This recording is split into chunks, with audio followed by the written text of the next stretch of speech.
Bonjour les amis, bienvenue sur cette nouvelle vidéo. Alors aujourd'hui, j'ai besoin de me faire expliquer quelque chose parce que j'ai pas très bien compris. En tout cas, il y a quelque chose que j'ai pas très bien compris. Et j'ai plein de questions qui se posent dans ma tête à propos de cette caméra, la Blackmagic 12K. Donc, je compte sur vous pour m'aiguiller parce que là, j'avoue, il y a des choses que je comprends pas. On va voir ça tout de suite maintenant.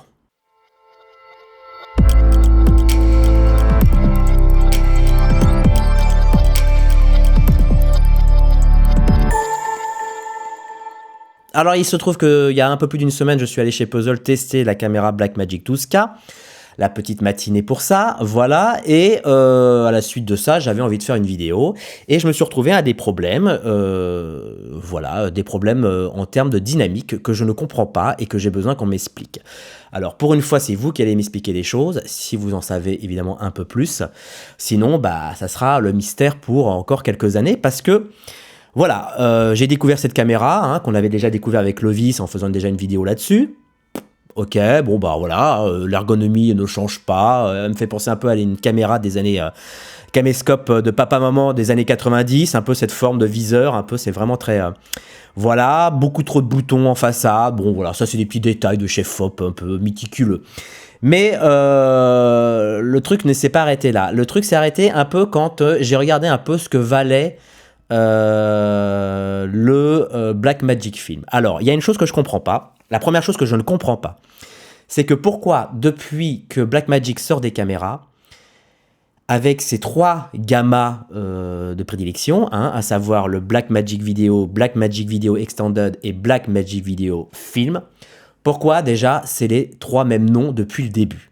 Oui, pourquoi c'est les mêmes noms alors que le Blackmagic Film a évolué en 5 générations de capteurs, il a évolué. C'est plus du tout le même. Alors pourquoi rester en fait sur les mêmes noms de gamma qui en plus ne veulent rien dire? Blackmagic Film pour moi ça ne veut rien dire. C'est-à-dire que si je prends l'exemple de chez Red, alors peut-être pas si vous allez dans les menus de la caméra, mais si vous regardez en tout cas, alors si dans la menu, un peu dans les menus de caméra quand même un peu, mais si vous regardez sur DaVinci ou sur autres logiciels de post-prod qui gèrent le R3D, vous vous apercevez qu'il y a tous les gammas depuis l'existence de cette caméra RED, c'est-à-dire il y a plus de 10 ans. Avec tous les gammas qui ont été plus ou moins bien, qui ont été upgradés en fonction des capteurs, de la génération de la caméra, capteur M, capteur MX, capteur Dragon, capteur IPP2, etc. Les espaces colorimétriques aussi qui ont été upgradés, qui ont changé, etc. Bref, il y a toute une liste de gamma et d'espaces colorimétriques qui y sont associés, qui ont évolué et qui ont chacun un nom. Voilà, c'est-à-dire qu'on fait le RED Gamma 2, après on fait le RED Gamma 3, on fait le RED Gamma 4, etc. etc. Et alors chez Alexa, si on prend l'exemple d'Alexa par exemple, alors là ça n'a rien à voir parce qu'Alexa, ce qui est très drôle, c'est qu'ils ont sorti le log avec la RI D20 et D21 en 2005 environ. Ils ont changé leur gamma donc en 2010 avec les nouvelles caméras Alexa. Et après depuis ils n'ont jamais changé. Voilà. Donc, ce qui prouve que eux, ils ont frappé fort. Bim, ils ont mis un super gamma. Et il était tellement bon que c'est toujours le même 10 ans après. Voilà. Alors, peut-être que ça va évoluer sur la prochaine caméra. D'ailleurs, beaucoup de personnes pensent qu'il va y avoir un renouveau dans la prochaine caméra Harry. Mais en tout cas, c'est toujours le même gamma. Voilà, c'est pas comme chez Red où ils ont sorti un gamma, puis après ils l'ont changé, hop, ils ont rechangé, ça changeait toutes les 5 minutes, quoi. Donc c'était un peu compliqué. Mais là, Blackmagic Film, c'est toujours Blackmagic Film. Mais quand on regarde la Pocket 4K, la Pocket 6K et la Blackmagic 12K, c'est pas du tout la même image, c'est pas du tout le même gamma, on le sent. Hein. C'est-à-dire que plus on y va, plus on va vers un genre de log. Et d'ailleurs, quand vous téléchargez les images de la caméra 12K, on s'aperçoit qu'on arrive pratiquement à du log. C'est vraiment très flat, très grisé, très désaturé, très décontrasté. Donc on est véritablement sur un vrai log, pratiquement. Sauf que voilà, j'ai fait quelques essais et avant d'en tirer ma conclusion et de faire une vidéo scandale en disant que c'est de la merde, je me suis quand même posé des questions. Je me suis dit non mais c'est pas possible. Parce que voilà, j'ai filmé Clovis derrière son bureau dans un décor assez contrasté dans le sens où il y avait quand même une entrée de lumière. Il y avait la chance, à ce mois d'octobre, d'avoir un rayon de soleil qui rentre et qui brûle un peu le rideau sur le côté gauche de l'image, qui permet d'avoir très vite des hautes lumières. Et en fait, on s'aperçoit que quand on l'utilise à 800 ISO, très vite, on écrète. Dans le principe que j'ai exposé le gris 18% à 50% du signal vidéo. Grosse erreur que j'aurais pas dû faire. dans mes tests. Bon, généralement, c'est à peu près la moyenne hein, du 18%. En log, généralement, c'est autour des 40-50%. Gros problème parce qu'en fin de compte, je m'aperçois très vite que le signal écrète à 70 ou 60%. Et qu'il faut véritablement monter à 3200 ISO pour pouvoir écrêter pratiquement à 100% du signal vidéo. Alors ça je comprends pas. Donc là, je me dis, il y a un problème de dynamique, je perds quand même beaucoup de pourcentage dans le signal d'information dans les hautes lumières. Alors, soit la dynamique est très mauvaise, ou peut-être qu'on est sur une autre génération de gamma log. Ouais, je m'explique. Je ne sais pas si vous avez entendu parler du log 3G10 de chez Red. Alors, si vous n'en avez pas entendu parler, ça vient du fameux IPP2. Vous savez, la nouvelle et dernière génération de capteurs IPP2 avec le nouvel espace colorimétrique, le Red Wide Gamut. Et vous avez aussi en gamma le log 3G10. Et qu'est-ce que c'est que le log 3G10 ? C'est un gamma qui est très spécifique, qui est très différent, qui est la succession du Reglog Film, qui est un genre d'upgrade. Sauf qu'on s'aperçoit une chose, c'est qu'il écrète à 70% environ. Il écrète à 70%, sauf que le gris 18%, il faut le poser non pas à 50% du signal, mais à 33% du signal, un tiers de 100%. Et au-dessus, une fois que vous avez exposé le 18% à 33% du signal vidéo, vous avez normalement 10 diaph de dynamique au-dessus. 10 diaph, c'est énorme en termes de répartition. Au-dessus du 18%, 10 diaph. C'est énorme. Voilà, mais c'est un signal qui écrète à 70%, voilà. Contrairement au Reglog Film, qui lui écrète comme le log C chez Arri à 100%. Alors dans ce décor un peu en contre-jour, on va placer donc les deux caméras les unes à côté des autres à 800 ISO, donc c'est pas forcément la bonne sensibilité nominale pour les deux caméras, mais au moins ça reste une bonne référence pour les deux.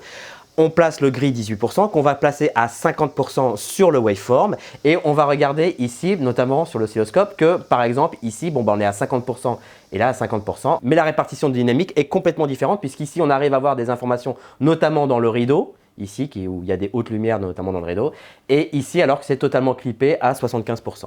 Mais voilà, chez Arri, comme chez Sony, comme chez Red, il y a un white paper qui vous permet de vous expliquer quel est le gamma et comment l'exposer. Chez Blackmagic, aucune info. Voilà, on vous parle de RAW, j'ai l'impression qu'on vous parle de trucs qui font briller les yeux des filmmakers, du RAW, du 12K et voilà. Non, c'est pas ça. Ce qui est intéressant, c'est de savoir qu'est-ce que c'est que le Blackmagic Film dans cette génération 5 de cette caméra. Parce que là, clairement, j'ai besoin d'une explication. Le log 3G10, donc, voilà, il est expliqué. Il faut poser à 33% le 18%. Dans ce cas-là, j'imagine qu'il faut le poser aussi beaucoup plus bas, le 18%, sur le nouveau Blackmagic Film. La question a été posée chez Blackmagic et la réponse a été donnée qu'il fallait le poser à 38,4%. Merci de la réponse. J'aurais espéré qu'il y ait un white paper, une explication beaucoup plus détaillée sur le site du constructeur. Ça permet d'aller mener une enquête. Mais après ça, quand on regarde dans le manuel réellement la répartition de la dynamique, je me pose des questions. C'est-à-dire que si on veut une répartition plus ou moins équitable, hein, c'est ce qu'on attend généralement sur les caméras, et qu'on appelle justement la valeur nominale de la sensibilité, il se trouve qu'il faut aller presque à 2000 ISO pour avoir une répartition plus ou moins équitable. Sinon, on certes beaucoup d'informations dans les basses lumières, mais peu dans les hautes lumières. Et à 800 ISO, on est quand même relativement très bas. Donc je me dis qu'il y a un problème. Moi, je trouve que cette caméra, si j'ai bien compris, a un problème de répartition de la dynamique. Alors, elle est annoncée à 14 diaph. 14 diaph, c'est à peu près l'équivalent de l'Alexa. Alors ça aussi, hein, je vais véritablement m'investir sur le fait de tester moi-même les dynamiques des différentes caméras, Blackmagic, Red, Alexa, parce que j'aimerais vraiment avoir quelque chose qui vienne pas simplement d'une ligne d'un constructeur, mais qui soit réellement testé sur le terrain. Mais voilà, généralement, la répartition de la dynamique chez Alexa à 800 ISO ou chez Red est plutôt correcte. Autre chose, il y a une fonction qui s'appelle Recovery Highlight ou Highlight Recovery, qui se trouve en post-prod uniquement, visiblement, à moins qu'elle soit aussi dans le menu de la caméra, mais visiblement dans le manuel je ne l'ai pas trouvé. Il y a la possibilité possibilité de gagner en dynamique en activant cette case dans la partie post-prod. Alors, elle peut s'activer soit de façon individuelle dans les clips de DaVinci, soit sur le projet entier, d'appliquer cette option, d'aller chercher des informations dans les hautes lumières. Alors ça non plus. Pourquoi faut-il activer quelque chose qui est essentiel dans un gamma film? Je veux dire, c'est pas une option, c'est pas quelque chose qui est éventuellement intéressante ou non. Non, le simple fait de cocher cette case nous permet d'avoir des informations là où c'est clippé. Pourquoi la mettre en option? Un étalonneur peut l'avoir oublié ou pas prendre conscience qu'il faut activer cette fonction. Et dans ce cas-là, vous avez toute une partie du signal qui ne sera pas pris en compte. Sachant que sur le tournage, si on n'a pas la possibilité de voir ce qu'on peut récupérer au-dessus du signal clippé, quel est l'intérêt? C'est-à-dire que nous, quand on expose, de façon évidemment irréversible, le choix du diaph ou du neutre qu'on va utiliser, eh bien on va le faire par rapport à un oscilloscope. L'oscilloscope va vous donner le signal vidéo. Si celui-ci est écrété et qu'on peut s'imaginer qu'on peut récupérer des informations dans les hautes lumières, oui mais combien? De combien on peut récupérer? Ce n'est pas visible au moment venu, au moment où on détermine le diaph, on ne peut pas activer cette option. Donc ça, je ne comprends pas, voilà, je ne comprends pas cette option qui est offerte en post-prod et où on n'a pas la possibilité de l'avoir à la prise de vue pour exposer correctement son diaph. Il y a énormément de choses que je ne comprends pas dans cette caméra et j'aimerais pouvoir me faire expliquer. Voilà. Et j'aimerais pouvoir trouver un white paper sur ce fameux nouveau Blackmagic Film de la génération 5 de capteurs pour m'expliquer là-dessus. Alors évidemment, je ne vais pas m'attarder. En fait, je ne suis pas allé plus loin de ce genre d'essai, à savoir si je pouvais resizer à 600% dans mon capteur sous prétexte que j'étais sur du 12K. Sûrement, voilà, elle a été annoncée comme quoi elle n'avait pas de filtre OLPF. Donc, une fois qu'il n'y a pas de filtre OLPF, vous pouvez y aller, sûrement. Mais j'en vois pas l'intérêt de zoomer à 600%. En tout cas, j'en vois pas l'intérêt pour une caméra qui est soi-disant vendue pour faire du cinéma.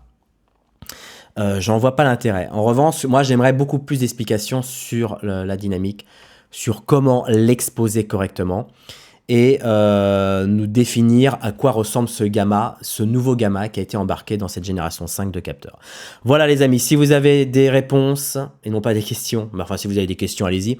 Mais si vous avez des réponses, n'hésitez pas à utiliser les commentaires. Pensez à vous abonner si ce n'est pas déjà fait.